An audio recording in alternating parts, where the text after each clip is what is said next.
Marlène, Marco et Jean-Claude sommes très heureux de te retrouver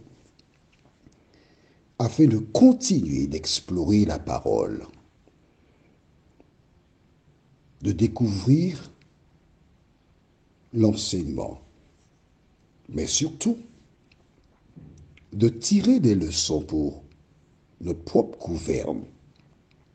Aujourd'hui, nous verrons dans Nombre 22, verset 20, va avec eux.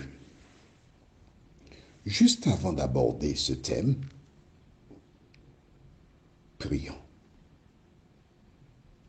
Notre Seigneur, notre Dieu, nous tournons nos regards vers toi et nous te demandons de nous aider à travers l'étude de ce jour, à savoir comment nous positionner. Merci de nous éclairer. Merci de nous diriger. Merci de nous fortifier. Saint-Esprit, viens toi-même nous instruire et que tout ce que nous verrons nous aide à grandir en toi. Au nom de Jésus, pour ta gloire éternelle. Amen. Je voudrais rappeler à celles, enfin, non pas rappeler, mais dire à celles et ceux qui découvrent seulement maintenant cette série qui s'intitule Réussir sa vie avec Dieu,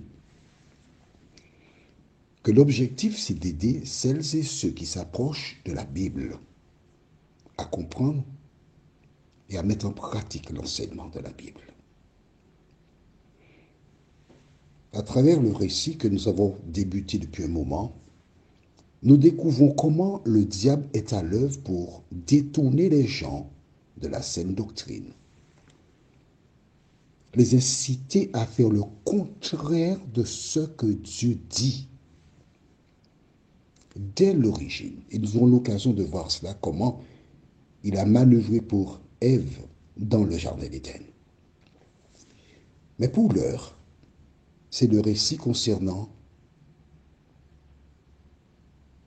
Balak, roi de Moab, qui envoya des gens une première fois. Alors, pour bien comprendre, nous allons lire dans Nombres chapitre 22, et je lirai à partir du verset 6. Nombres 22, verset 6. Un message que le roi Balak confia à ses dignitaires, à savoir, « Viens, je te prie, maudis-moi ce peuple, car il est plus puissant que moi.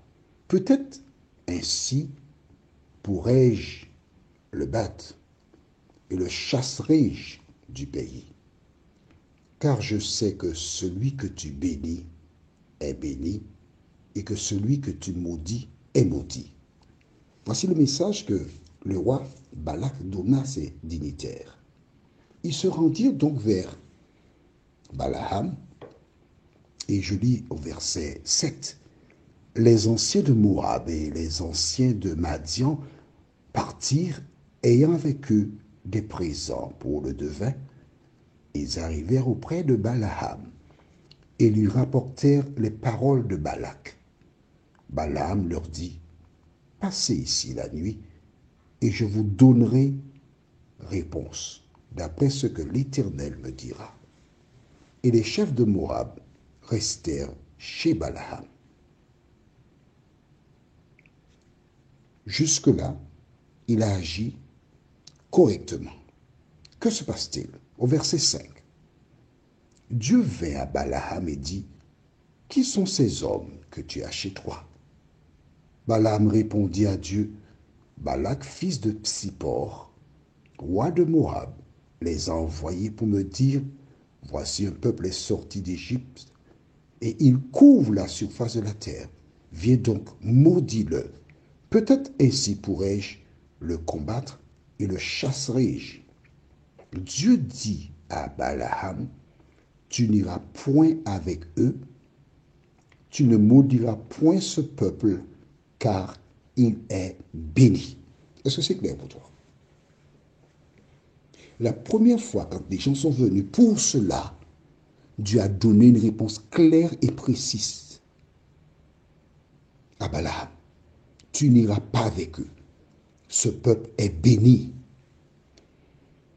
Nous avons vu ensemble dans 1 Chronique 17, verset 27, tu te rappelles? Bon, je le dis pour les nouveaux, mais les anciens, tout ce que tu bénis au Éternel est béni pour l'éternité.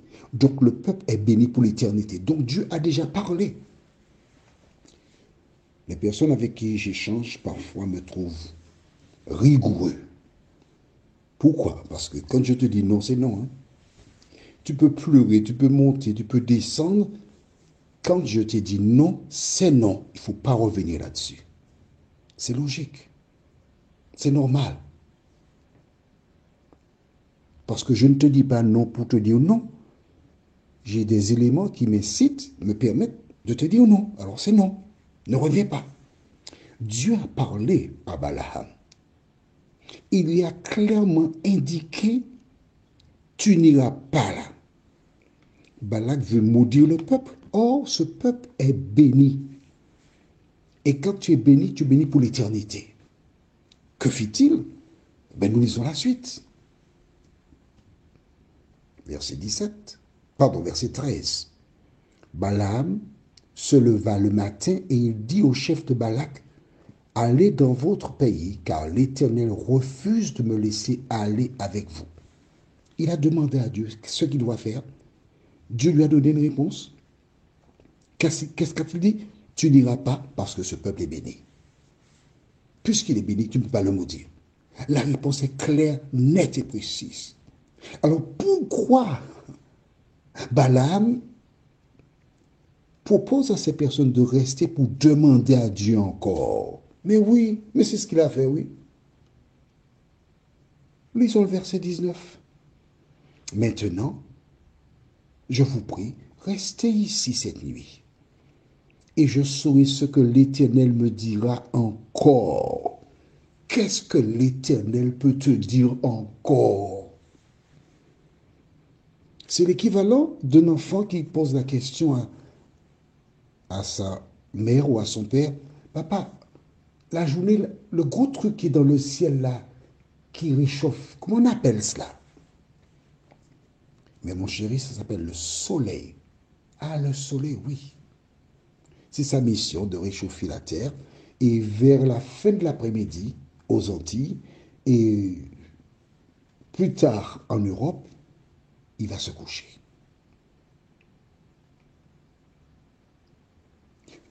L'enfant peut poser la question 3, 4, 5 fois. Je lui dis pour la deuxième fois, je t'ai déjà répondu, ça s'appelle le soleil. Alors tu n'as qu'à comprendre que c'est le soleil. Il peut maintenant le dire encore 3, 4, 5, 6, 10 fois. Je ne lui répondrai pas, je t'ai déjà répondu. Je ne peux pas te donner une autre réponse que celle-là. Je suis un humain. Mais là, il s'agit de Dieu, le créateur des cieux et de la terre. Comment peux-tu dire, passer la nuit encore, et puis je verrai ce que Dieu me dira? Qu'est-ce que tu attends de Dieu? C'est intéressant. Tu ne trouves pas? Mais oui. Lisons le verset 20. Dieu vint à Balaam pendant la nuit et lui dit, puisque ces hommes sont venus pour t'appeler, lève-toi, va avec eux, mais tu feras ce que je te dirai. Note que cette fois-ci, tu n'as pas posé la question, qui sont ces gens? Puisque la première fois, il a déjà posé une fois la question. À travers la question, il avait déjà indiqué à Balaam que ces gens n'auraient pas dû être chez lui. Malgré cela, Balaam a à nouveau ouvert la maison et il leur a donné le gîte et le couvert. Il a entendu la même question qui lui avait été proposée. C'est la même chose. Viens maudire. Ces hommes reviennent encore en plus grand nombre avec des richesses. Viens maudire. Parce que nous ne lâchons pas prise. Il faut venir maudire. Débrouille-toi, mais viens maudire. C'est ça que Satan désire. Que Balaam vienne maudire. Mais quand il viendra maudire, il aura péché. Parce qu'il aura fait le contraire de ce que Dieu lui a dit. Mais Dieu n'insiste pas avec les gens. Tu vois, je vais t'expliquer, il respecte la liberté des gens. Balaam n'a pas eu l'occasion de poser la question à Dieu. C'est Dieu qui se révèle et qui dit quoi? Puisque ces hommes sont venus pour t'appeler, lève-toi, va avec eux. En clair, tu as déjà envie d'aller. Eh bien, pas avec eux. Que veux-tu que je te dise?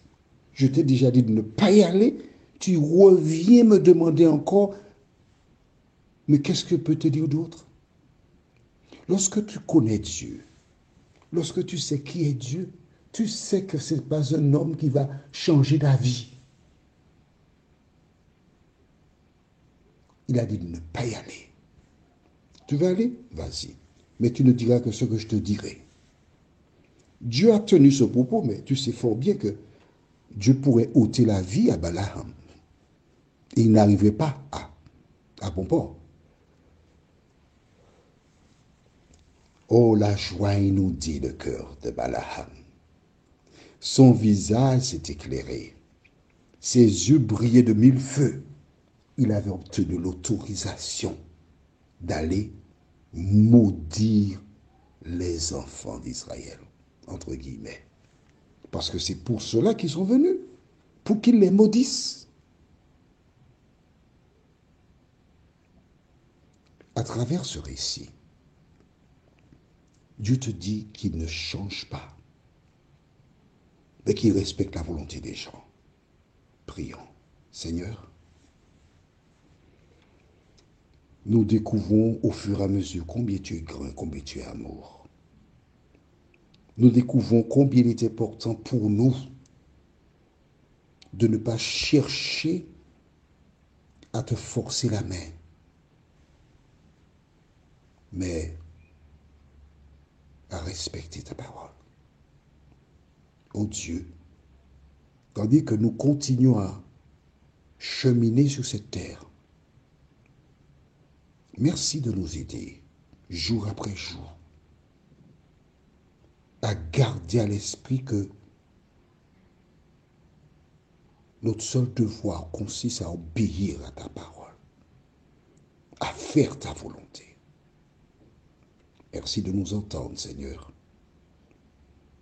Merci de nous donner la volonté d'obéir.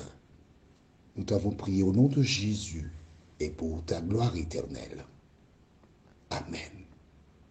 Que l'Éternel continue de te bénir. Qu'il répande sa paix et sa grâce sur toi. Et que tu obéisses à sa voix. Prochainement, nous verrons la colère de Dieu. Et cela se trouve dans Nombre, chapitre 22, versets 21 à 23. Nombre 22, versets 21 à 23. La colère de Dieu.